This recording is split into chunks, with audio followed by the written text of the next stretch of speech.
Hey everyone, This is Mukul. and this is Swapnil. Welcome to Going Slow podcast, where we discuss our product journeys. And also have casual discussions around life, universe, and everything in between. Hello. Welcome to episode 12 of Going Slow podcast. Hey, Swapnil, how's it going? Just feeling a lot of cold nowadays. Feels like it's not going away, and it's making me feel lazy. So yeah, I just got out of blanket for this call. What about you? How's everything going today? Yeah, almost. But I just before this call, I was playing a game of Catan with my friends. So, like, few of my friends are doing like MS in US or doing jobs there. So sometimes they play Catan at their night time. So it's like morning for us. And I love Catan. I love playing that game. So it's super fun. Like a great start to the day, to be honest. Yeah, I love Catan as well. Do you like board games? Yeah, I love it. Especially so when I was in Bangalore, I used to go to these board game pubs. There was a reroll, PLR, and then there was a Victory Point Games. And there was one cafe as well. It's called Dice and Dine, wherein you have a cover charge, which you can redeem out food and stuff. And they have like hundreds of board games there, which you can pick anything and just play with your friends. So I remember playing the game Pandemic there. And the situation that we are in, it's like super close to that game. So yeah, that was fun. I've been to reroll twice and definitely I loved it. Like the whole I would say atmosphere and the whole thing they have built. I totally loved it. It was like when you enter that place, they'll give you a name tag and a number, and you can join any game you would like. And before starting the game, some instructor will come and will tell you the rules, and then you can start playing the game. It was super fun. I totally loved it. I accidentally found that community, and it was 1.5 kilometers from my home, Wow. like very near to my place, but I was not aware of it at all for like 1 or 2 years. Then I was sitting in Third Wave Cafe. I was working on something. Then someone told me that, hey, there is a board game cafe nearby. Would you like to join us? And I was like, whoa, this is like the best place possible. After that, it was kind of a hobby for me to start collecting board games. Then after that, I started collecting like different types of board games, card games, and I had around like 10 plus game collection. I was thinking of having some more after this pandemic. I have a lot of board games, but not that many people to play with. So it's like a different problem altogether right now. But before that, when people were staying in Bangalore, it was really fun that every weekend, Friday or Saturday or Sunday, we used to play different kind of board games or Rocket League. It was super fun. I've played that. In board games, what are your top three games? I love Catan definitely and different versions of Catan. Mhm. So once you play normal Catan and then you play different version of Catan, then you'll feel that the normal version is like very vanilla. Mhm. So we normally now play Cities and Nights version of Catan, Okay. and I haven't played different versions, but I got Merchants and Traders, Barbarians and Traders, something like that. I Yep. got that version right now. So we haven't played that version, but we have in the sense I have Catan plus Citizen Knights extension, Mhm. and I have one more extension, Merchants and Trader. So till now, my favorite is Citizen Knights extension with Catan. Other than that, I would say there are a few more games. So there's one game I bought, but it's like a six-player game, six-player board game, and it's called Game of Thrones. So it's like a Game of Thrones game, Mhm.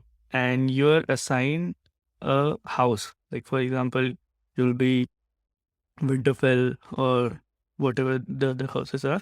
So you'll be assigned a house, and it's like a proper board game. It takes around 3 and 4 hours, Mhm. and it's super cool. Like the setup, once you set up that board, it's like it will take the whole place, and it's like a huge board, and it has so many rules that we had to watch the tutorial video twice and thrice to understand like what exactly is going on. And one small game I really love last one, I would say it's a very small game. Like it takes like around 5-10 minutes, but it's very super fun. Two games, sorry. One is called Dungeon Mayhem. Yeah. So it's like a card game. Super simple. Like it takes around 5-10 minutes. There are 4 different types of cards, and each one has a separate rule. So it's like a, for example, game where you have some kind of health. So for example, if you have 10 points of health, Okay. and using that card, you can reduce that health, increase that health, and different kind of things. Oh. So it's super short. Like for example, it's if you have played, I have not played Dungeons and Dragons, but it loosely based on that, I think. So every card is like a character, and it has certain power in it. So it's a very short game and it's fun. And one more game is called Blitz. It's a 4-player game, Mhm. and definitely one of the it's super intensive and fun in a way, because in that game, so most of the games are like turn based, right? Like first a Right. person will play it, and then the second person will play it, third person will play it, fourth person will play it. In Blitz, what happens? You just distribute the cards, and then all will play at once. Wow. Wow. I'm already So sold. I want to try it out. yeah, everyone will play at once. So there are different kinds of rules. So for example, they have some deck. If that deck, like all cards of that deck gets like empty or so, then the turn gets over. Like the whole turn gets over. So if any person's deck will get empty, that turn gets over, that game gets over, and then we calculate the point. But it's like, for example, there is a space in the middle, Mhm. and once you will say start, everyone will start throwing cards in the middle based on some rule, definitely. But it's super fun. It's super fun. Like that game is like, we used to have option. We used to play that game because it's like there is like calmness, Mhm. and then once you start the game, everybody will be like playing as fast as they can, and after that, then there's again that calmness. It's super intensive though. I loved it. Yep. I definitely would, like, if you get a chance to try, definitely try it.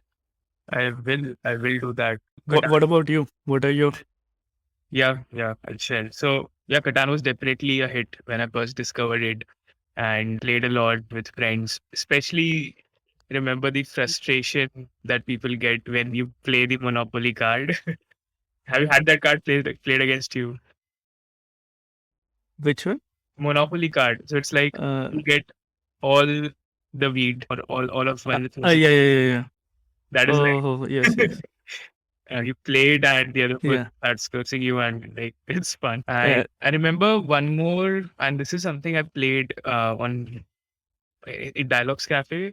So it was not Dialogues, I think in Victory Point. It was called Blood on the Clock Tower.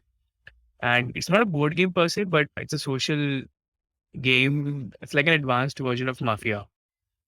So instead of Okay. just 2, 3 roles, you have like, I don't know, maybe 15 roles.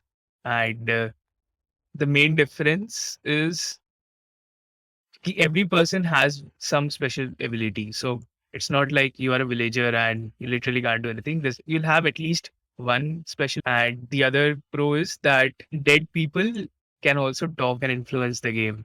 So again, this is also like a power wherein you get something that you can do after you're dead as well. So it's like that. When I first played it, I felt okay, there's a lot of innovation happening in the board game industry and in general gaming industry.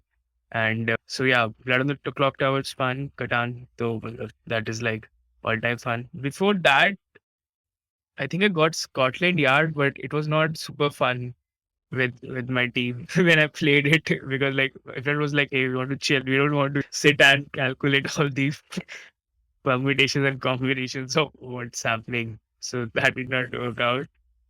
Cards Against Humanity was fun. And I remember one more game, and that was like my longest game ever. It's called Blood Rage. And we took like over 4 hours to play that game in a cafe. And that was like the initial 30, 40 minutes was just explaining the game. And yeah, it took like a lot of time playing that, but it was fun. Overall, after that, Hmm. I discovered Dungeons and Dragons, and I think now I feel that that is going to be it. I don't feel like playing anything else because you can literally design anything in that game. It's all up to the dungeon master to define the rules and how you want to, and you can also like iterate, improve the story as you go. So if the master sees that this is getting thoda boring, so you can just change the story. And yeah, it's I haven't played Dungeons and Dragons, but I have heard a lot about it, obviously. But I mean, isn't it too much work for the game master or the one who is dictating the game? Or does he have like some kind of storyline before? So, or is it like too much work for him? so there's like a proper story structure that you can formulate before. And one of the games that I played, that dungeon master was super into it. She was doing it for like 2-3 years, and she like actually brought some characters, like handmade character origami things, and like some items to sort of complement with the game. That maybe if you found a sword, they'll actually give you a prop. So things like that. So overall, the major structure is there beforehand with the story master, and that is also the fun of it, right? Because think of it as a game wherein you get to design the world, right? And it's almost as writing a story. There's like you get, if you're writing a book or a fiction story, you get to design the world and rules. You get to play God, right? That's like a similar high that you get from becoming a dungeon master. I haven't done that yet. Like you said, it's super. It requires a lot of effort, and you need to know all of the different types of characters. So basically, when you start, pick one of the characters. Hey, do you want to be a goblin? Do you want to be an orc? And there are like bunch of characters. And based on that, the master has to know, okay, maybe this person has a special ability. So what if this person uses it at this right moment? Then how do my game progresses? So like they have to know a lot of things to be able to host it. So super effort taking, but I feel it's rewarding for sure because I've seen people being like super happy while hosting it. I hope to host one too You- someday. Oh, if you're like hosting a game, I would love to join that because I had never seen that game live before, like playing that game live before. So I want to see like how exactly is that experience. I mean, so I personally love games which has strategy involved in it, but has some strict rules. For example, Catan and similar kind of games.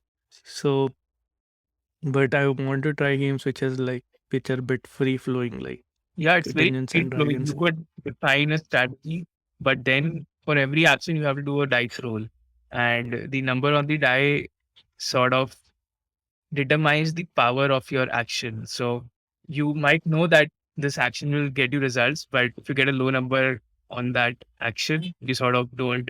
For example, if you know that something is behind this, so you'll use something like a reveal action or whatever, search action.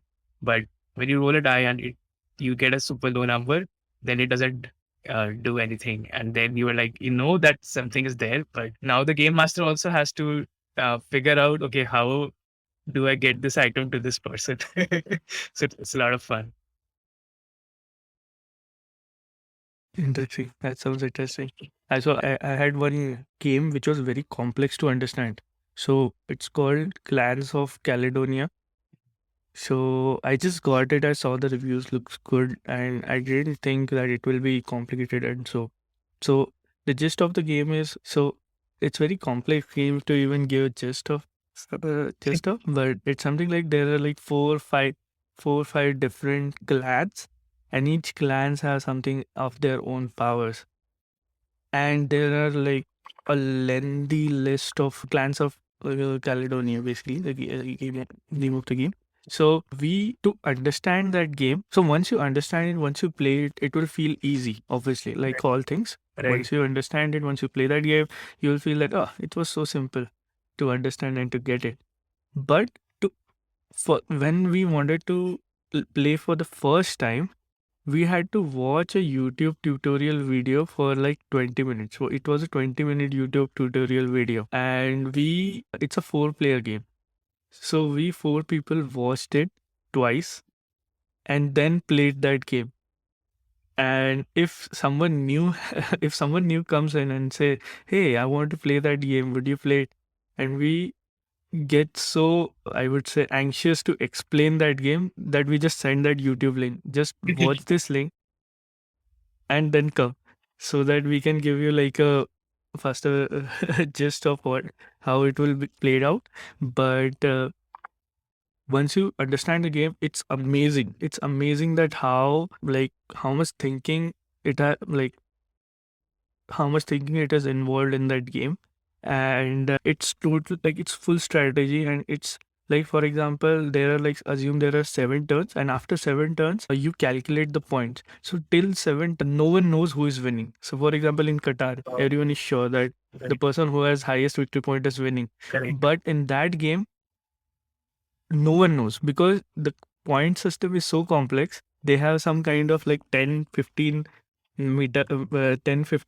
ways to calculate point. So you write notes, you write points in one note. They have one scorecard where you write points for everything, and then you sum it up. And after that sum, you realize, oh, this person was winning. And it's like, once you understand the route, it's super fun. But for the first time, it was definitely difficult. But have you played like Citizen Knights version of Qatar? No. So Catan has different extensions, and with each extension, the rules get modified a lot, a lot. Mhm. So if you played like Citizen Knights version, it has lot many new variables. There are like, so for example, once you play Citizen Knights version, so in normal version there is only one development card. In Citizen Knight version, there are 3 types of development card. Oh, okay. And yeah, and in Citizen Knights version, there is something called Knight System too, that you can place a knight. And there is, yeah, I mean, it's totally different. And there are way too many rules, which makes the Catan system whole different. Like normal Catan and Citizen Knights version of Catan makes it whole different. And the best part of Catan is, so for each different extension, like for example, if it's a Seafarer Catan, then the rules are totally different. If it's like a merchants and barbarians version of Catan, the rules are totally different. But I read that you can mix all version and make a unique game and play that version too. So for example, you can mix Seafarers, Citizen Knights, and normal version, and then you will have a different unique game with different rules. I thought, oh, that's like, it's like every extension is like Lego pieces which can be Yeah. mixed together, and it will be combined to a whole new different game. Yeah. How interested are you in designing a board game? Designing, I haven't thought about it. How do you go about it basically? I have something in my reading list. Let me share. I wanted to pick this up next month, and you feel like you might be into it as well. Let me just open this link, and yeah, we can read it together. The book's name is Building Blocks of Tabletop Game Design, an Encyclopedia of Mechanism. Yeah. This book. So it gives you.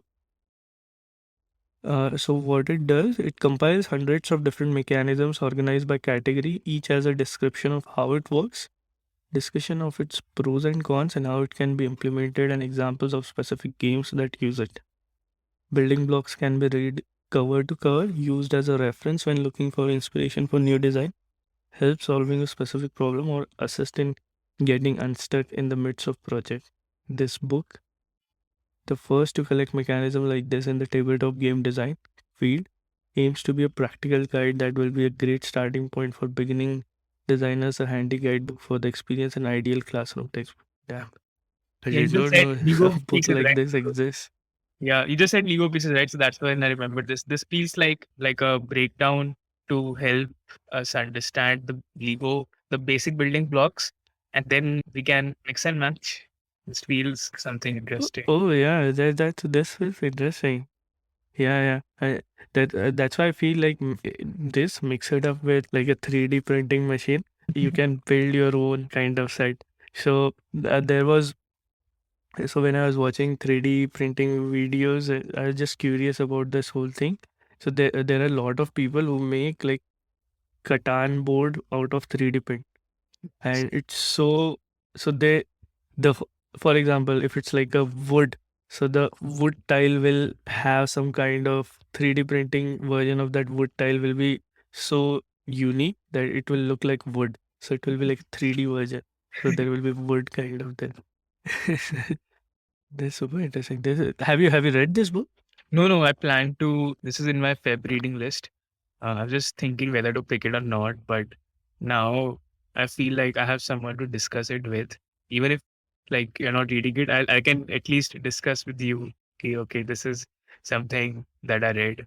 And Yeah, I think that gives the motivation because otherwise definitely. book is a bit long and it gets boring. Like if you just read and don't Oh, know anything about it. interesting. Yeah, definitely. I would say like I'm currently very slow in reading part, but I think I want to pick that up again. Yeah, it's all about This looks very picking something which can hold your interest and which you are inherently interested in.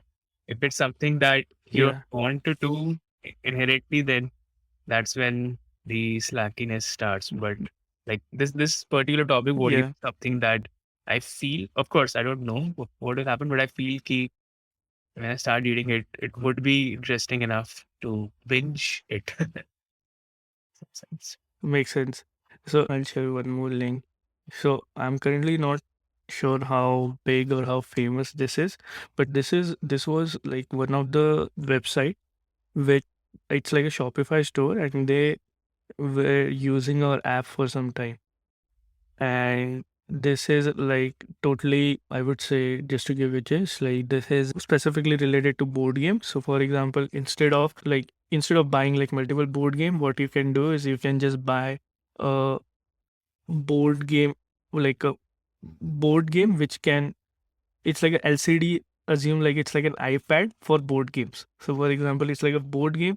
Then you can play any kind of board game in it. So for example, instead of buying like different Catan boards, you will have a Catan game in it, and you can play Catan in it. Basically, it's like Oh, one board for all.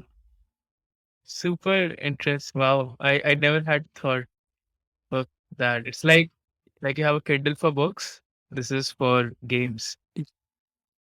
Yeah, yeah, yeah. It's like Kindle version of for board games. So I had the same reaction as you when I saw the like when I saw the store installer app and we're using it. I was like, oh, this is very interesting. Like, it's like a board, and they have like open SDK available for developers so that you can build your own games on top of it. And I think there are a lot of games available right now in it. But yeah, I thought it is such a cool idea. Yeah, this is super fun. And I hope it comes to India soon. Definitely, I think such a cool initiative. I hope it grows more.